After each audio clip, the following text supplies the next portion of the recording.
So yesterday I posted a video of Grace asking me to go outside, and I say, sure, you could go outside, but you need to put your shorts on first. Grace says no, and then I say, okay, no problem, then we're not going to go outside. And we ultimately didn't end up going outside. I received so many questions regarding a couple different things. The main question that I got is, okay, that's great, but what happens if you actually have to go somewhere? This isn't going to work. If I actually had to go somewhere and I told Grace that she needed to put on her shorts and she said no, then I would put her shorts on for her because we need to go somewhere and there's not really an option as to if you could put your shorts on or not. Maybe I would give her the choice as to would you like to put your shorts on or would you like me to put your shorts on? Depends on what level of problem behavior there was. But if we have to go somewhere and she's not putting her shorts on, then I'm going to put her shorts on for her. And then for the question, what would I have done if Grace had a meltdown? That's a risk that I was willing to take because I did not want Grace to not wear shorts outside. Sometimes she takes her diaper off and there's a sandbox outside and I prefer she not sit in the sandbox without her diaper. And then the day before her cousin stepped on a thorn and I would just prefer her not to sit on a thorn without a diaper on or with her diaper on. So that's what I preferred and I was willing to take that risk. And as a parent, I can't live my life worried about that I'm going to set my child off or make them have a meltdown. Of course, there are things that I could do proactively to mitigate the chances of this even happening, and I do everything in my power to do that. I use lots of strategies for that, but there's going to be times in life where people ask you to do things that you have to do that you might not want to do.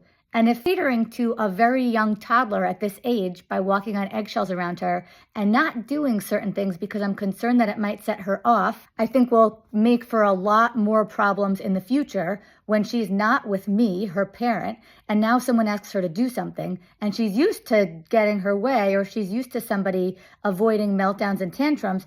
And now that tantrum is going to be a lot bigger and last a lot longer because she's never experienced that and she's never had to do something she didn't want to do.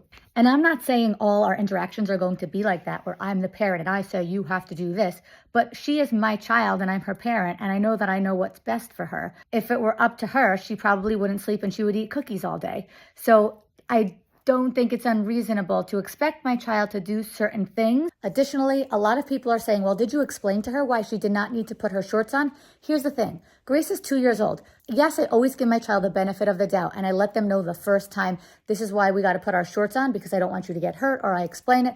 But I can assure you that continuing to reason with your child and provide logical explanations as to why you're not going to do something or why you do need to do something is not going to help and can actually end up intensifying situations even more because now you're going to go back and forth with lots of different exchanges and the situation just gets drawn out. I don't have to provide a very detailed explanation because the consequences of not going outside because she would not put her shorts on are enough and will do the talking for me. There's no need for me to engage in all of that. And when kids are older, they can understand a little bit more. But Grace just turned 2. And while I will give her an explanation once, continuing to go back and forth with her is not typically productive. I just want to add that if you are feeling like you're always in a constant state of that you don't want to set your child off and your child sort of dictates your decisions because you are worried that they're going to have a meltdown, or maybe there's something you want to do or you don't want to do and you think to myself, but my child won't let me. I don't think that any parent should have to live that way. Let me know if you have any questions.